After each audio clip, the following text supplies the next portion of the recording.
continue to tomorrow and the day after. So a lot of what we will discuss about at this meeting will deal with turbulence, and basic model for turbulence in the disk is MRI. So we start with a talk from Caroline Terquem on models of partially ionized disks. Thank you. So I have to wear that? Yeah, because at the end it's not very...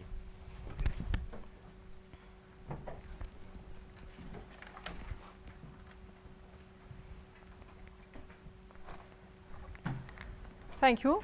Does that work? Let's see. So John has almost destroyed the screen, but not quite, so we can still...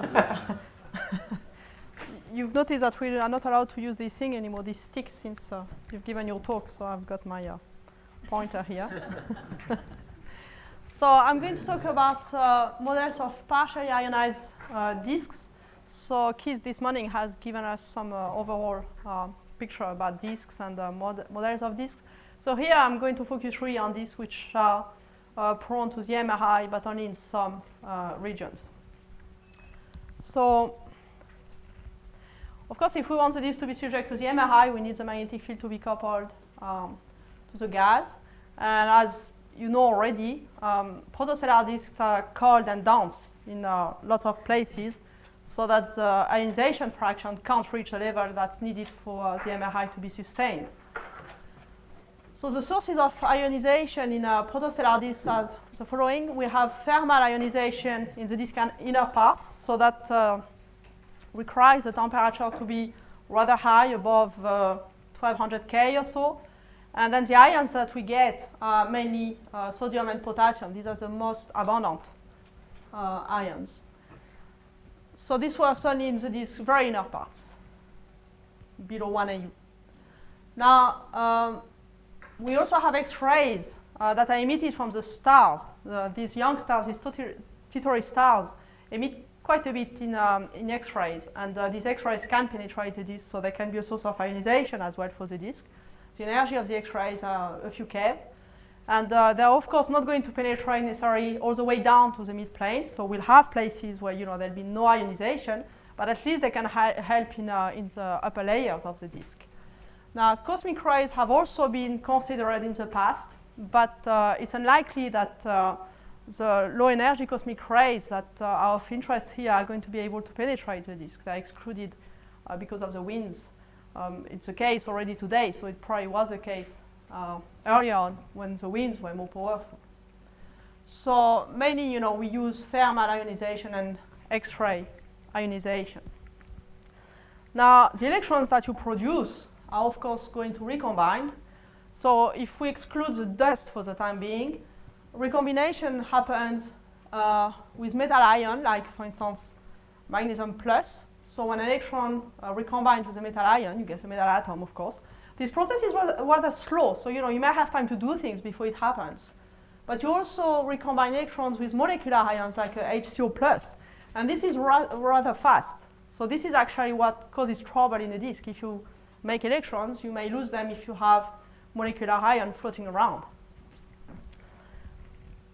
Now,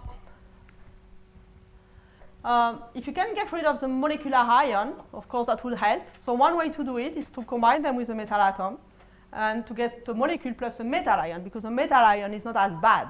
So if you get if you have enough metal atoms, then you may use them to get rid of the molecular ions. And these metal atoms can be created when an X-ray sees a dust grain. So in the calculations I'm going to show, we have actually ignored dust grains because, of course, the more dust grains you have, the less the X-rays can penetrate down the disk. So that can help to produce metal atoms, but they, of course, prevent X-rays to penetrate. So most of the time, people have assumed that dust grains had settled down towards the mid-plane, so they weren't floating around, and so X-rays could penetrate more easily.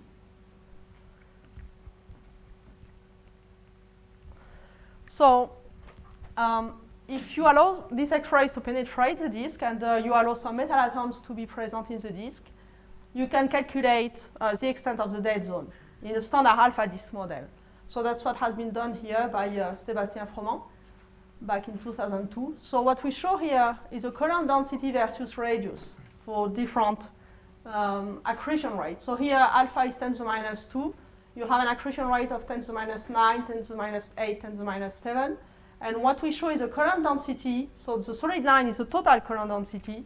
And the dotted lines show the current density of the dead zone. You have different cases depending on how much metal atoms you get. So for instance, here the blue curve corresponds to an abundance of metal atom which is 10 to the minus 13, knowing that the cosmic abundance is 10 to the minus 7. So it's very small compared to the cosmic abundance.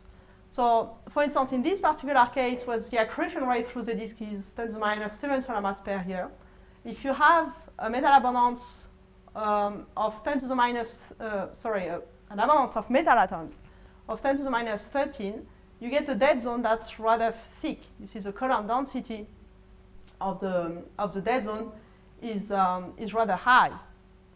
Now, if you increase the abundance of the metal atoms, you see that the dead zone is getting smaller and smaller, and it disappears. It disappears for 10 to the minus 11, because the electrons can't recombine fast enough now with the metal atoms, with the molecular ions. So you basically get rid of the dead zone. So the extent of the dead zone is very dependent on the abundance of metal atoms that you have in your disk.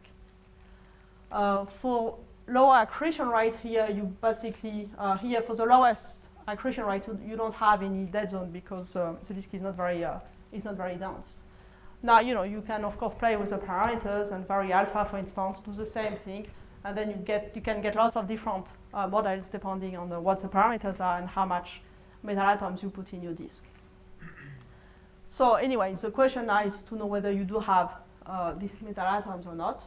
So it's not easy actually to justify that you have an abundance which is as large as 10 to the minus 11 or 10 to the minus 12. So it's believed that you do have a dead zone in these disks, and that the dead zone is extant certainly in the region where you have planets forming. Now the extent of this dead zone, we can't really say what it is. As you can see, it depends a lot on the parameters, so we can't say exactly up to which radius it goes and how thick it is. But it's probably there around the region where you form planets. So in the standard picture that was first put forward by Charles Gamy in 1996, you have a dead zone, and on top of this dead zone, you have a layer where X-rays have penetrated, so you do have turbulence there. So you have a dead zone that's being sandwiched in between two turbulent layers. And in the inner part, you have an active region because thermal ionization is giving you the coupling you need. Now, if you have this active layer on top of the dead zone, you can have diffusion of the electrons that are floating around in the active layer down into the dead zone. If this process is efficient, then you may actually activate the dead zone. The electrons can go down, and then you may get a coupling. So this diffusion is going to be important when the recombination timescale is long compared to the diffusion timescale. Now, whether that's the case or not depends on how much metal atoms again you have. If you have no metal atoms, then recombination is fast because of the molecular ions. So this process is not very efficient. But if you have metal atoms, then the recombination is much slower, and you can diffuse these electrons down into the dead zone and get active. You can activate the dead zone. So Neil Turner actually has done some calculations with collaborators where they've used a Zeus code in which they have a reaction network involving 5 species. So they've allowed cosmic and X-rays to ionize the disk, and they have a varying resistivity. So if the electrons can diffuse, the resistivity of course decreases, and then you can activate the MRI. So they've calculated the different time scales. So here what you see is the time scale versus the scale height. So here you are in the midplane, 0 is the midplane. Here you are above the disk, up to 4H, and here you are below. So the different curves correspond to the different time scales. In red, you have the time scale for turbulent mixing. In blue, the recombination time scale, and in green, the ohmic dissipation time scale. So this is at 1 AU, and these things have been averaged from 10 to 60 years in the particular simulations that I picked up from the paper. So in that case, you can see that in the dead zone, the ohmic, so here the resistivity is such that around the midplane, there's no turbulence. So you see that the ohmic dissipation timescale is much shorter than any other timescale. So here you just don't have any activity going on. And the turbulent mixing timescale is very high. So you don't get any diffusion of the electrons into the dead zone. But at some point in the calculations, the MRI is getting more efficient in the layers. So that's helping turbulent mixing. And if you look later on, between 100 and 150 years, so this is average between 100 and 150 years, you can see that the turbulent mixing timescale has got much smaller. So here it's still longer than the ohmic dissipation timescale around the midplane. But nonetheless, the extent of the dead zone has shrunk. So you have activated layers where before you had no turbulence. So that helps to at least, decrease the extent of the dead zone. Okay, now, from what I've said, you do have a dead zone. Even if you help yourself with turbulent mixing and things, it's difficult to get rid of the whole dead zone. Now, the question is whether the dead zone is really dead. Is there nothing happening at all in the dead zone? So there has been a few things proposed that may help transport in the dead zone, even though there's no turbulence there.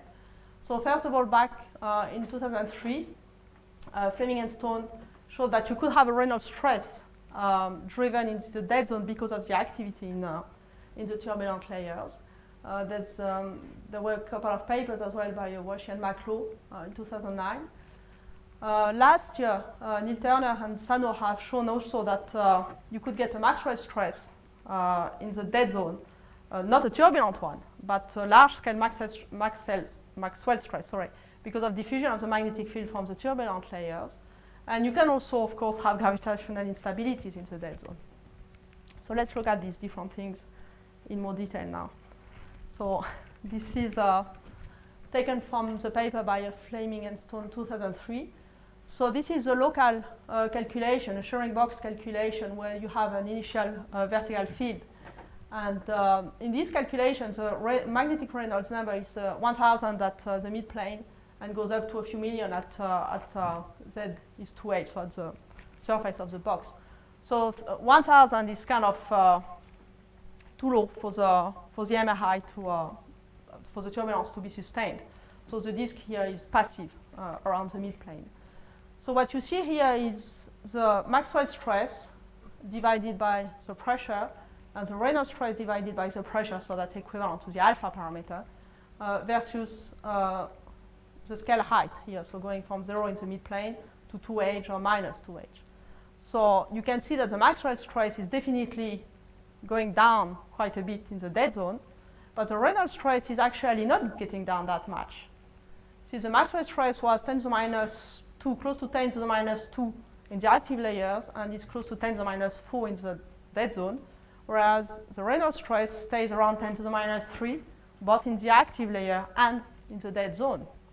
So that has been interpreted as being due to the fact that you have non-asymmetric density waves excited by the turbulent layer in the dead zone, and these density waves transport angular momentum.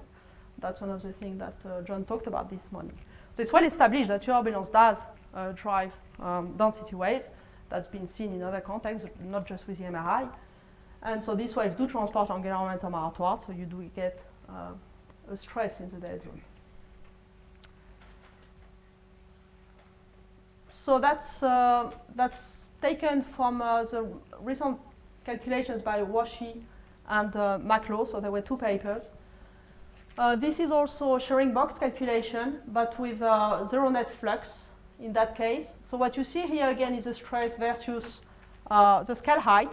So that's the same thing. The disk is dead near the midplane. You have these active layers on both sides, and you see what happens in the dead zone. So what you have here are actually two sets of calculations. One is, output gamma is 5/3. Both, it's actually one that has, I think the blue one is gamma is 1, and the black one is gamma is 5/3. So one has an isothermal equation of state, the other one is adiabatic. So the solid curves show the Maxwell stress, whereas the dotted curves show the Reynolds stress.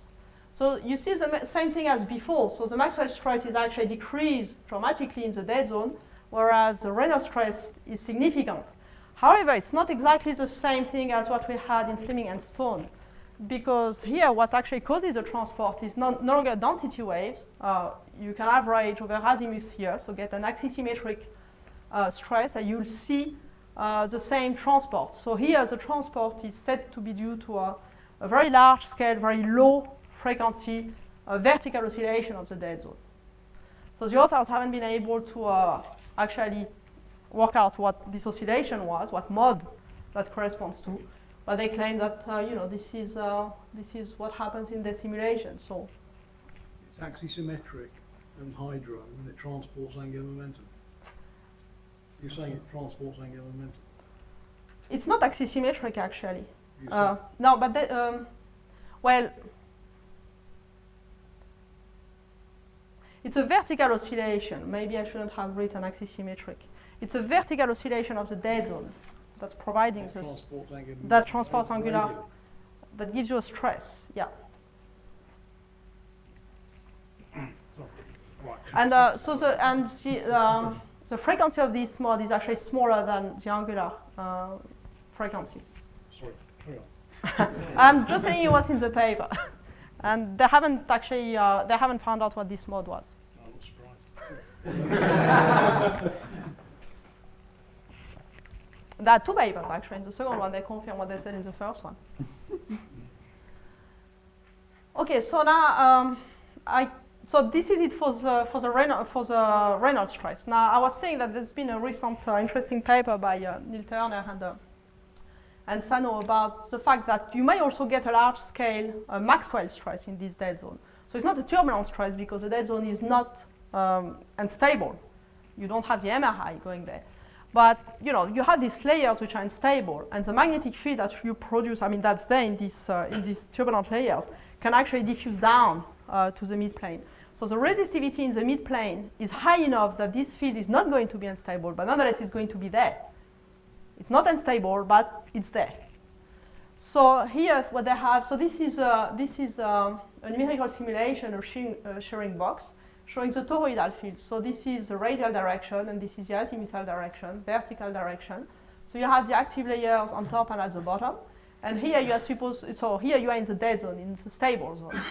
So what's shown here is the toroidal field, and you have the scale here. So if the toroidal field was 0 in the midplane, you would have black colors. Well, you see it's not black, it's more like green, and that corresponds to a field which is actually rather large. It's about half what you get in the active layers. So the field that you get in this dead zone that has diffused from that has diffused. Here actually this toroidal field is produced by the radial field. The radial field diffuses down to the midplane, and then because of the shear, it turns into toroidal field. So you build up a toroidal field that's actually rather large, and that's about half of what you get in the active layer. And because you have both components, a radial component and a toroidal component, you get a stress. So I said I was giving you a talk. So here you see the accretion stress at 1 astronomical units. So again, you see this active layer. So you have Z in that direction, and this is time here running in the horizontal direction. So this is from 0 to 100 years, 100, 200, 200, 300 years. And in this simulation, you can see that you get an accretion stress even in the dead zone. So that's due not to a turbulent Maxwell stress, but to a large-scale Maxwell stress. And the stress is mainly outward. This is a color code, so about 0 here in the red, you are outward, and the inward stress would be blue. So you get something which is, rather interesting in terms of the effect. And so that shows now the accretion rate through the vertical height. So this is, I believe, okay, so that's at 5 astronomical units. In this calculation, you had incorporated micron-sized grains. So the field has more trouble to penetrate down to the midplane. But if you have no grains, let's say they have settled, then the field can penetrate more easily, and this is what you get, for instance, at 1 astronomical units. So the black curves here show the accretion rate basically through the scale height. And you see that it's actually smaller near the midplane, but nonetheless significant. And at 1 AU here, you have two curves. because you have this turbulent mixing acting that's helping the accretion rate to get larger, the magnetic field to penetrate more easily, and the accretion rate to get larger in the active zone. So in that case, actually, you get an accretion rate which is really large in the zone that was initially dead.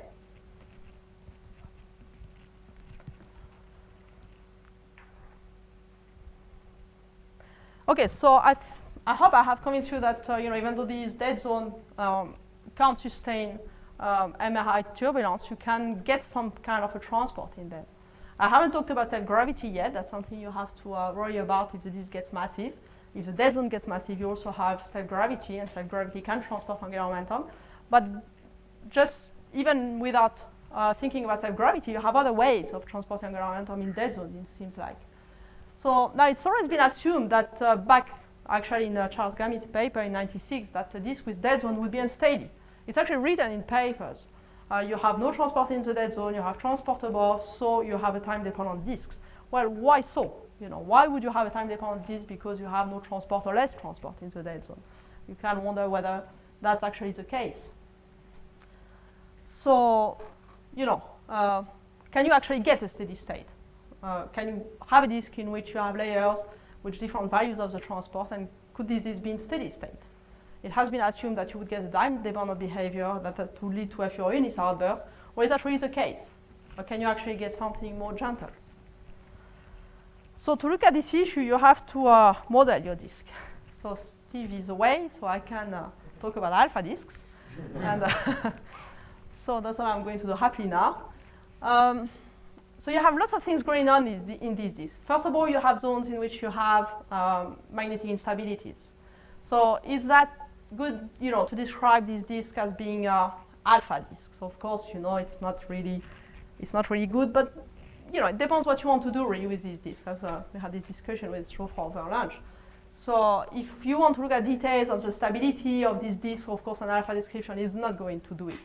Now, if you just want to have some kind of an idea of the gross features of these disks, you can use alpha like you would use a toy model for something. So it may do a good job. So for instance, if I look at these results from Steineicher and John Paparazzo back in 2002, they ran some MRI simulations and calculated the alpha parameter. So that's actually what they do calculate is the stress divided by the pressure. And you want to know whether you can define something which is more or less constant with time, that way.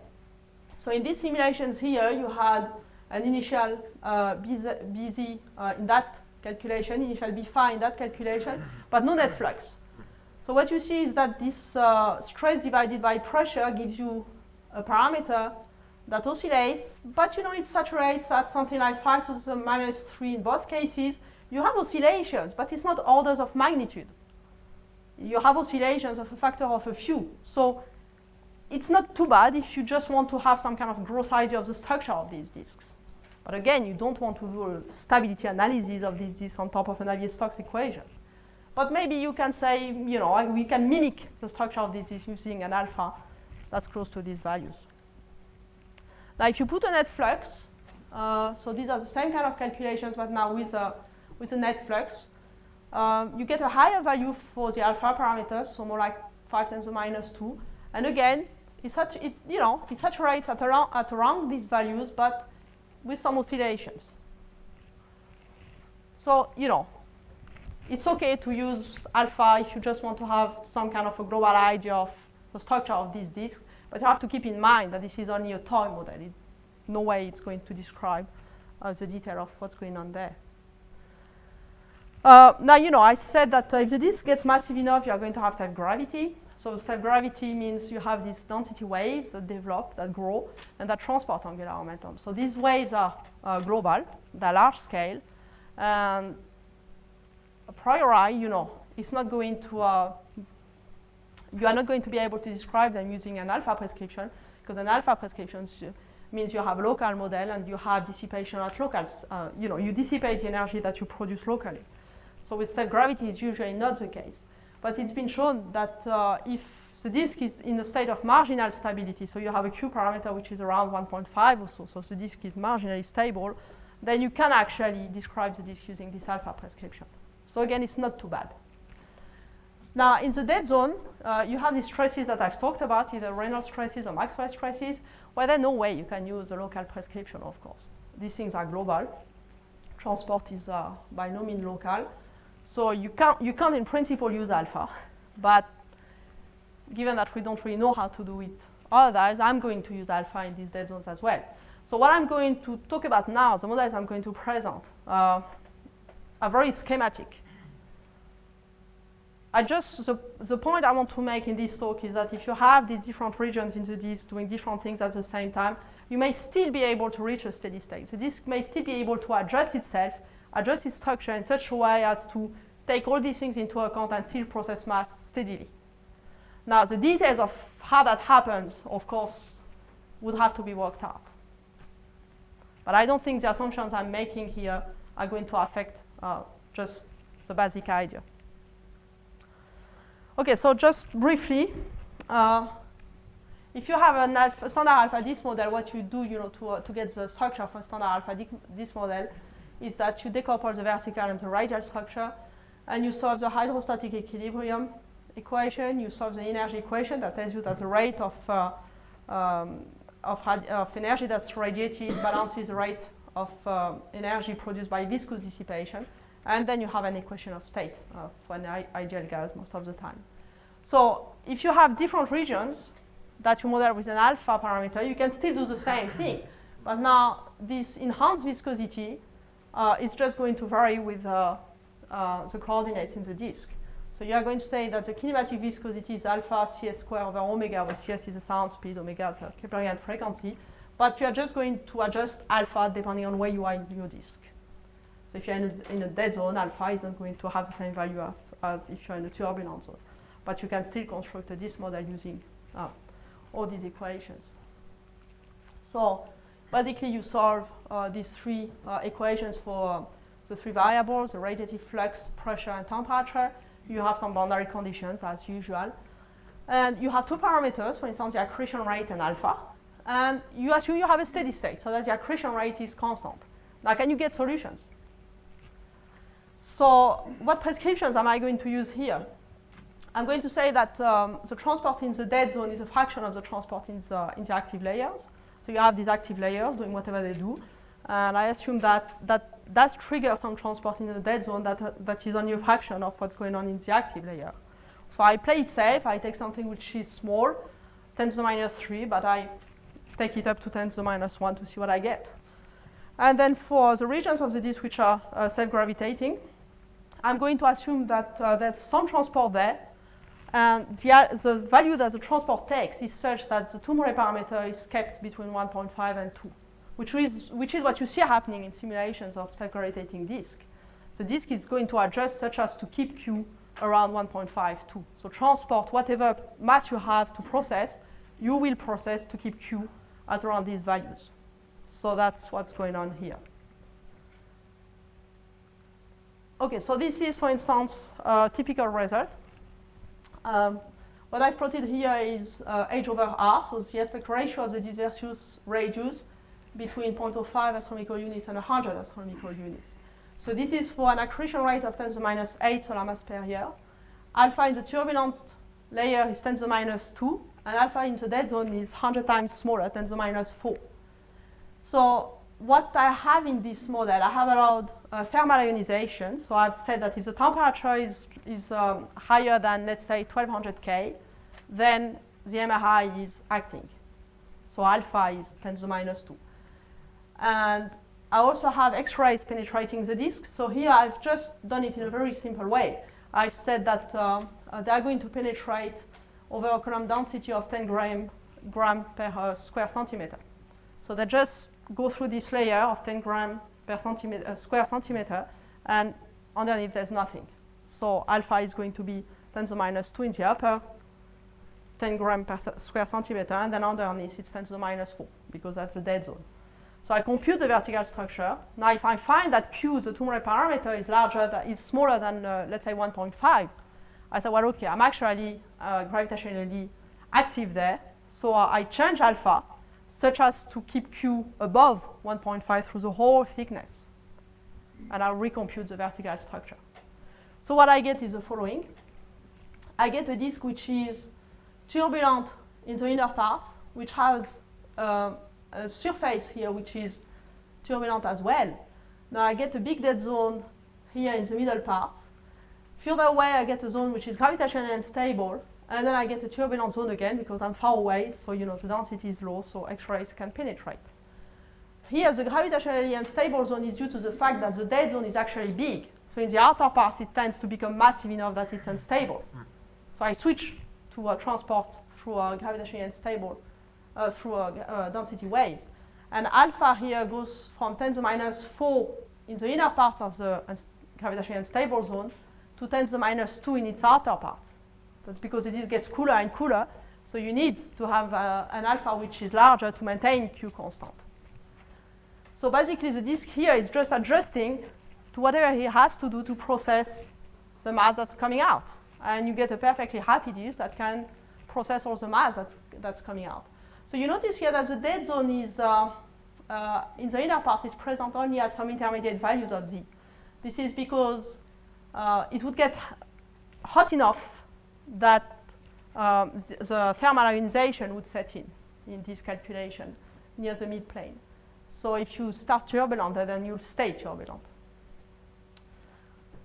Okay, so this is the same calculation, but here I have allowed the X-rays to penetrate deeper into the disk. It's believed that the current density through which they can penetrate is between 10 and 100. So here I've taken 10 and 50 grams per square centimeter. So here, because they can penetrate deeper, the dead zone, of course, is not as massive. It's localized. Here you see at smaller depth than in the previous case. And you have no gravitationally unstable zone here. So the dead zone is not massive enough to actually develop gravitational instabilities. So in that case, you just have a dead zone at these intermediate values of the radius, and the rest is turbulent. So you'll notice that, of course, each time the dead zone is present where you are supposed to form the planet. Right, so one potential prime here that actually John had pointed out is that if you compare the current density of the active zone to that of the dead zone, at the location at 1 AU here, because that's where the dead zone is really very extended, you find that the dead zone has most of the mass. The ratio of the current density is 0.6 10 to the minus 2. In this case here, it's a bit better. The ratio of the current density in the active zone to that in the dead zone is 4 10 to the minus 2, but it's still small, meaning that the dead zone here has lots of mass. So in that case, you can wonder whether whatever's going on in the active layer is actually going to be able to trigger transport down to the midplane. That, of course, is one of the assumptions in this model. Can you actually get any stress, significant stress in the midplane in that case when there's so much mass in the dead zone? So to test, whether we could get other kind of models, I've looked at a case where the transport in the dead zone now is a little bit more efficient. So instead of being 10 to the minus 4, it's 10 to the minus 3. So this is the same calculation as before, except that the transport in the dead zone has been increased by a factor 10. So I now have alpha in the dead zone 10 to the minus 3. What you find is the same as before, except that the dead zone tends to be smaller. It's not as massive, so you don't have gravitationally unstable regions. And what's interesting here is that the mass in the active zone is getting higher. And in particular, for this value of sigma t, so that's the current density through which the X-rays can penetrate, you get an active zone that has about 10% of the total mass at 0.4 AU, which is where the dead zone is the more extended. So that looks much more like what Jimstone and Fleming had in their simulations, and that's why you found that the transport in the dead zone was actually, the stress in the dead zone was about 10% of that in the active layer. So this model looks exactly like what you simulated, and so you find, what we find here is that you can perfectly have a disk which is in a steady state for these kind of parameters. Now, if you just want to see how the different things vary in the disk, like the temperature, the density, how different is this disk from a disk which is fully active? From outside, you wouldn't see any difference. You have a constant accretion rate. So the flux that you are going to get from this disk is exactly the same as the one you would get from a completely active disk. So from outside, you wouldn't be able to see whether this disk is fully turbulent or not. One thing, though, I should mention is that Keith actually said in his talk that some disks are flared, some disks are not flared. Well, those disks wouldn't be flared. Why? Because you have a puffing up here of the inner parts. You can see H over R here gets big because of the dead zone, and then it gets low behind. So you wouldn't have any raw processing here. And if you try to evaluate the amount of, you could start with a disk which is flared. Then the question is whether it would stay flared through this process. Well, you find that you couldn't actually, because the amount of flaring you would need to start with for not being shielding, but this bumping here is actually very big. So this wouldn't be flared. You would have this big bump here, but they wouldn't be flared. So what you get is actually not very exotic. What you get is basically what you get in a fully turbulent disk with either alpha parameter. So here you bracket, if you go at a radius where you have a dead zone, you bracket all your parameters, all your quantities by what you would get if you had an alpha, which would be either that of the dead zone or that of the active layer. So for instance here, I've plotted the mass density versus z, so versus the altitude. For the first model I showed you, so m dot 10 to the minus 8, turbulent alpha 10 to the minus 2, dead alpha 10 to the minus 4. So here you have what you would get if alpha were 10 to the minus 2 all the way through the thickness. And here you have what you would get if alpha were 10 to the minus 4 all the way through the thickness. And not surprisingly so, what you actually get is in between. So if the layer through which the X-rays can penetrate is very large, 100, then you almost guess you get more or less the same thing as in a fully turbulent disk. Now, if this layer is small, you get what you would get if alpha were 10 to the minus 4. And if you have an intermediate case, then the density is in between. So it's not very, exotic, but satisfying. The same for the temperature. So note that, if the X-rays don't penetrate down to the midplane temperature that you get is higher, of course, than what you would get if you had a fully turbulent disk. And the density is also higher, but a factor of about 10, which of course is nice if you want to form planets. It's more massive. It can be 10 times more massive near the midplane than it would be if the disk were fully turbulent. So that could help.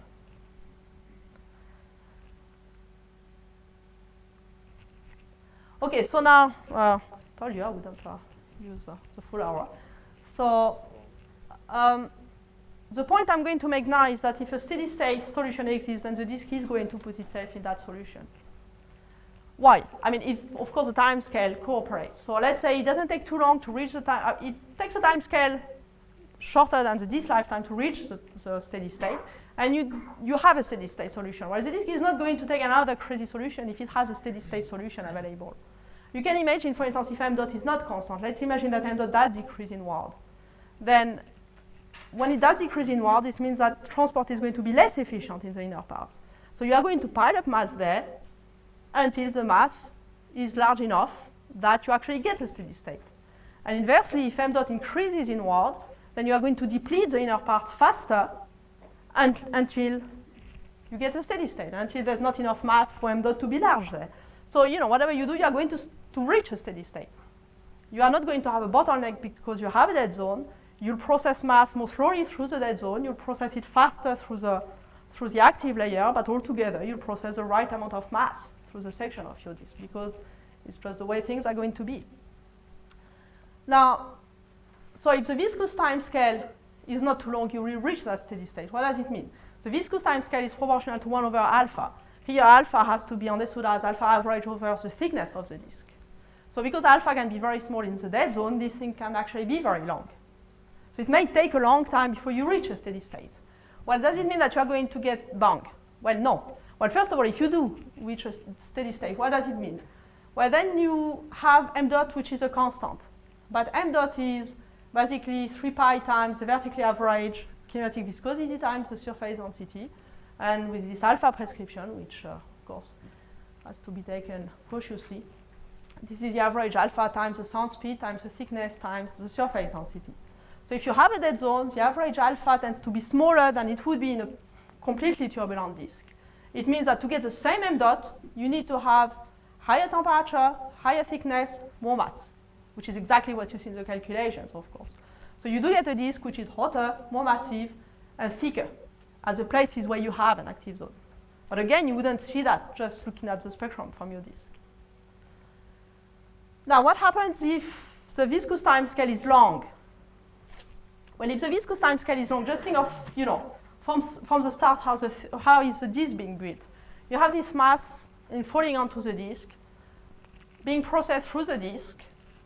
So you don't reach a steady state because the viscous time scale is too long, but mass is slowly going to pile up in the dead zone. Mass is slowly going to be deposited there until what? Well, until either nothing happens or a steady state is reached. You are not going to produce an outburst, because before you can produce an outburst, you will have processed the mass, such as to avoid producing an outburst. And actually, in this simulation, the temperature in this dead zone does never get high enough for thermal ionization to suddenly be switched on. So in this picture that I'm presenting, you will just have some kind of a gentle evolution of the disk toward the steady state that you may not reach. But in any case, an outburst would not be produced, because if it were to happen, it would be produced after a steady state would be reached. So now, why is the difference between what I'm talking about and what some other authors have produced? So there's this paper by Zhu, Harman, Gami, and McKinney that appeared last spring. So we've heard a lot about this model last August, which is why I talk about it now. And what they claim is that if you have a layered disk, you do get outburst. And there's no other route for this to evolve. So I like to point out, why do they get that when I actually get steady state solutions? Why don't they get steady state solutions in their models? Well, I think they help it a little bit by having extreme parameters. First of all, the transport in the active layers is very, very efficient. They take an alpha, which is 0.1.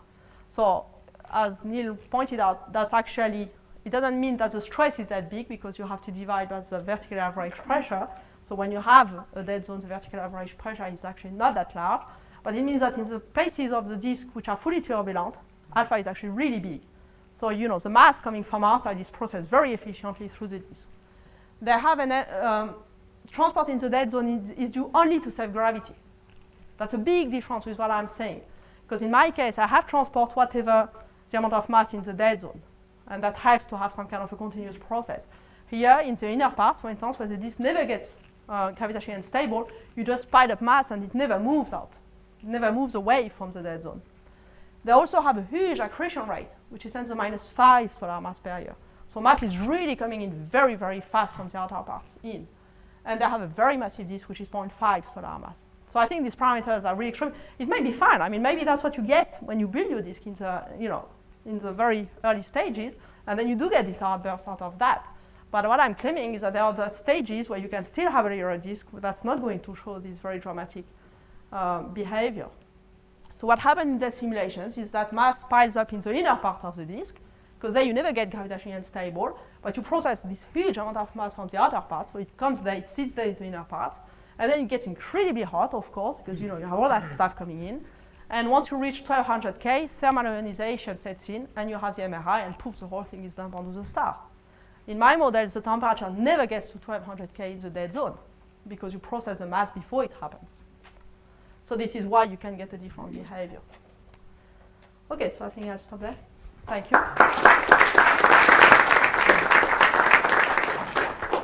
Thank you, Caroline. So we have a lot of time for questions, 15 minutes, as we should. A lot of time for questions, so let's start. Sebastian? Yes, so in this paper, how do they calculate the temperature in the dead zone if they set alpha to be 0 when they have an alpha disk model. It's not a simulation, it's an alpha disk model. So they just do the standard thing. But if the transport in the dead zone, they have no transport in the dead zone when it's not self-gravitating, then they have a transport which is due to, they have a prescription that gives you an alpha which is proportional to e to the minus q squared.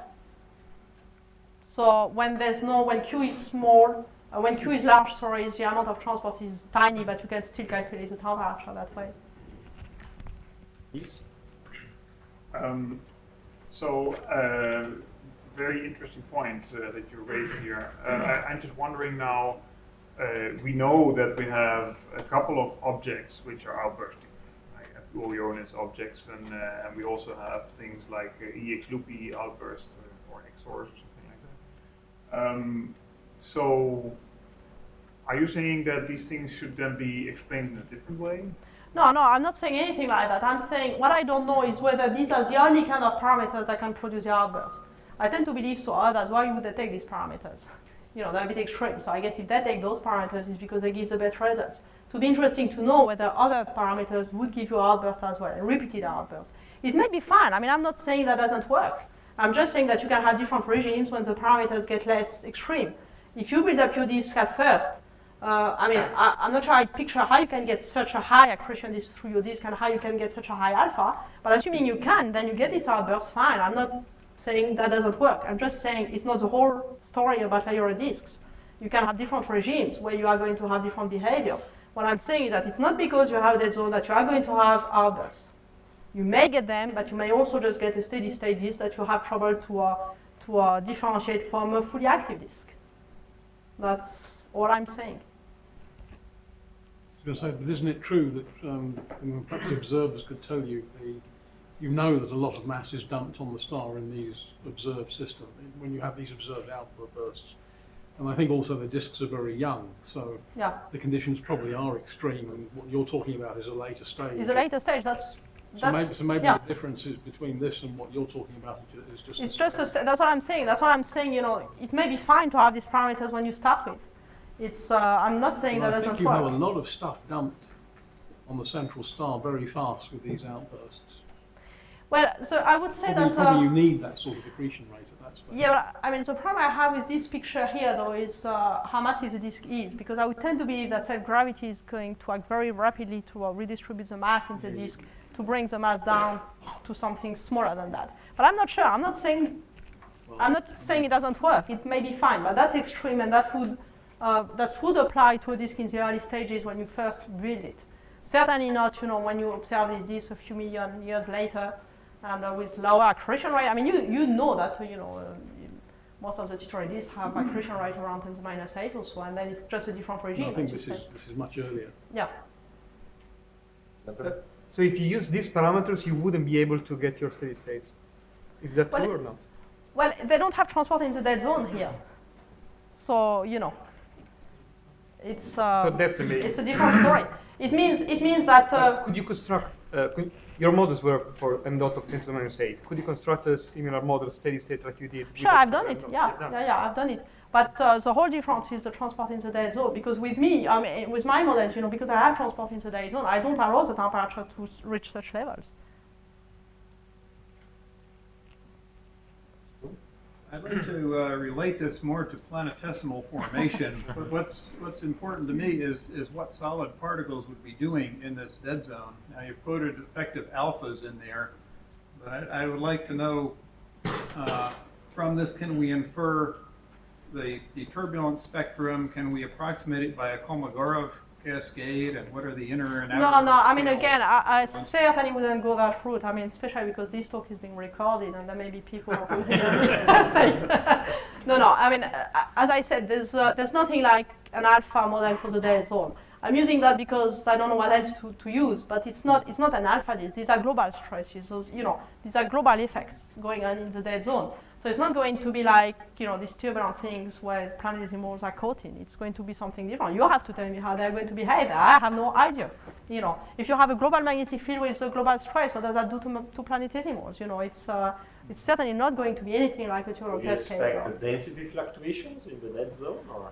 Yeah, because you have these stresses. So, you know, you imagine you have these active layers, and then, you know, they shake the whole thing. So you have fluctuation, but it's not like, you know, nice clean turbulence, or I mean, if there's anything like a nice clean turbulence, it's a different process. Well, what about these pressure gradient reversals? Is that something? Have you calculated pressure gradients? No, you are trying to get too much out of this model. Thank you for your interest, but as I said, it's very schematic. I'm just here. It's very schematic. It's like these polytropic models of stars. I mean, you wouldn't believe in the details of a polytropic model of the sun anymore. That's what I'm doing here, basically. I'm just trying to see whether, if you have these different zones, what kind of a behavior you get. I'm just saying it can be a steady state that you wouldn't be able to differentiate from a time-dependent, from a fully turbulent disk. But now the details of how things are actually behaving in the disk, I can't tell you because I don't have a description for it. But is there a distinct transition? I mean, some people talk about live disks being separated by with an edge between that and a dead disk. That probably wouldn't even. I like to tell you yes, because then I could say, oh, you know, I've actually found out that you can stop migration if you have transition between non-magnetic zone and a magnetic zone, so my stuff is going to apply. I wouldn't go that route because I don't think it works that way. This transition between dead zone and non-dead zone are probably not stable anyway. It's fuzzy there. I mean, you know, you don't go from suddenly something which is not magnetically coupled to something which is magnetically coupled. So even these transitions are fuzzy. You're saying that you find a steady state, but if you want to say that your disk goes into the steady state, you have to say something about the stability of the steady state. And so can you say that the states you find are always stable dynamically? Because it seems that you have some sharp features in the steady state. Well, there's someone in this room who claims they are not Vladimir Lira. I'm not sure whether he's gone for a nap or whether he's still around. He accused me of producing things which are not stable. These transitions between, he even says they're rated stable, which is really an insult, but, you know. This transition may not be stable, but even that doesn't matter. I mean, it's like, you know, the NRI is an instability, and otherwise you talk about steady state disks. Well, we're talking about global instability there. Okay, so global instabilities, no, I mean, these, unless you have really very sharp transitions, which you wouldn't get. I don't know, I'm just asking. I mean, if you want to say that your disk goes into the steady state, you have to say that this steady state is stable, otherwise... Well, you could have this, what we were discussing at lunch, these thermal instabilities, and actually I've looked at these S-curves in this paper by Zhu et al, and they don't show any sign of instabilities. So it may not be unstable. Now, other global instabilities, I don't see which kind of other global instabilities. I mean, this... For example, like Rossby wave instabilities, but maybe you can find other... Well, you have to look to see how the disk is going to put itself in this configuration. It's not going to set itself up with a density like that, a sharp transition, and then bang, gets unstable. If it's unstable to start with, it won't get into this configuration. So it's going to build up from nothing to you know, regions which are stable, others which are not, and the transition between these different regions are not going to be such that are going to make the disk globally unstable. But there's nothing more I can say because I don't know. Well, just to follow up a little bit on that, so the actual surface density profile, which you're assuming is steady when you find your solutions, if you just mess around with that and watch the thing evolve, do you expect it to approach this kind of configuration? You mean if you perturb it, you expect it to come back from steady state? Well, even if you have it quite a bit different. But yeah, you could just perturb it. Yeah, that's more or less the point I was making towards the end, is that if you mess around with sigma, you mess around with m dot, and then, you know, at some point you're not going to be able to process as much mass, at some other point you'll process more, but the disk will always evolve in such a way as to process the same amount of mass at every radius. That's the point I'm making. Unless, of course, there's an instability that takes you away from the graph. There is one I can't say. I don't see which kind of instability would do that right now. I have a question myself. You made the point that you should expect a bump in H over R, where the dead zone is. And I guess this would shadow, make a huge shadow over this. Yeah. So I have a question, maybe more to Keith than to you, but you can both say something. Do we see something like that in SEDs?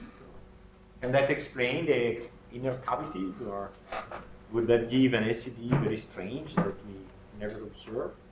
Shall I answer this? Go ahead. Yeah.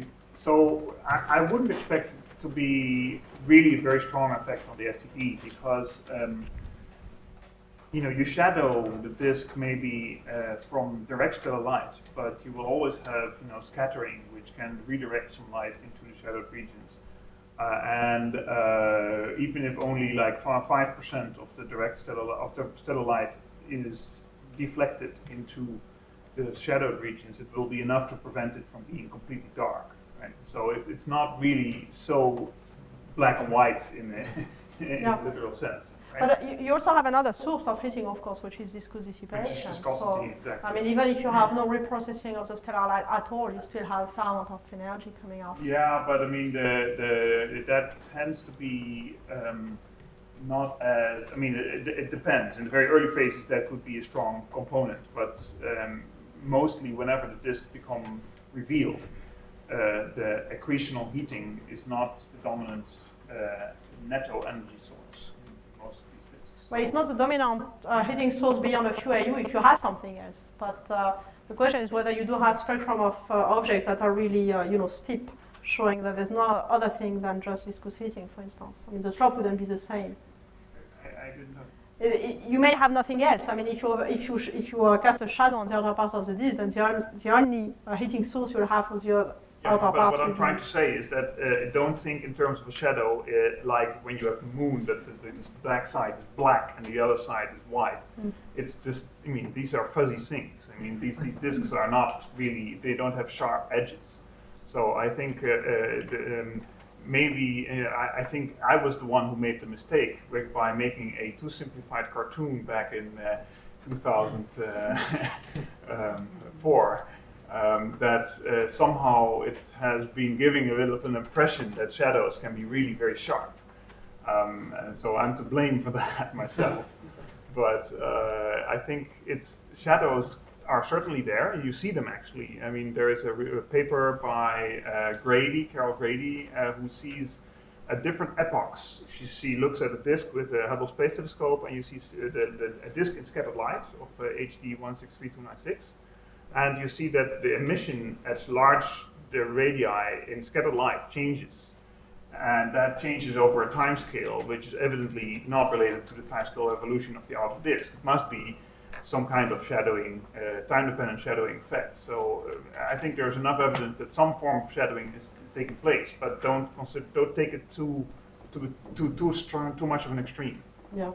I guess on top of it, what if you look at this disk here, shadowing happens because of this puffing up here, but you actually have the optical thickness of this part is actually very small, and you may not have much dust even left in there anyway. So it's not clear how much stellar light you absorb in there.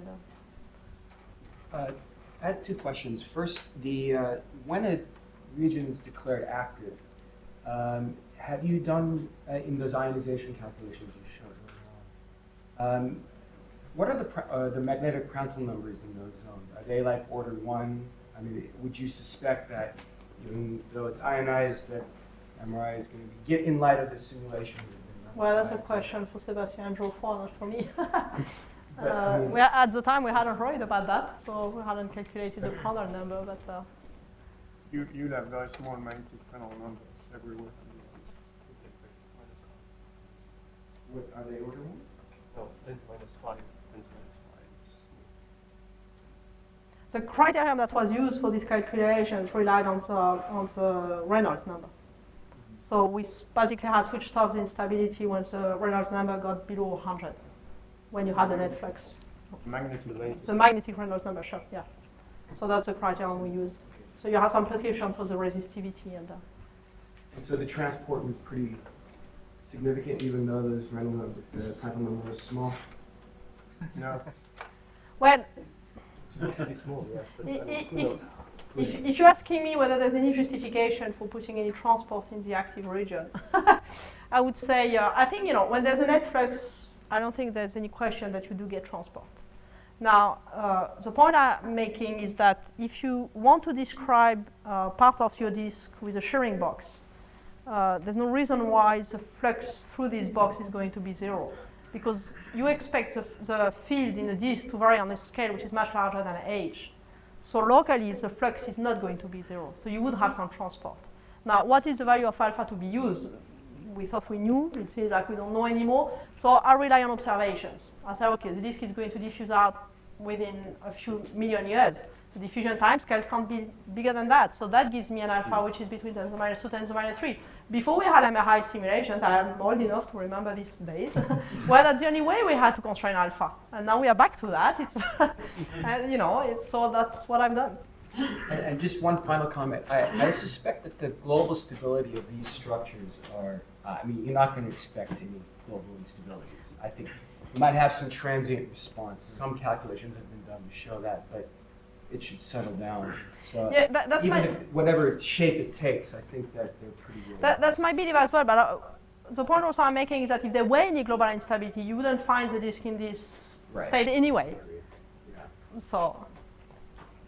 Okay, now thanks. Thank you.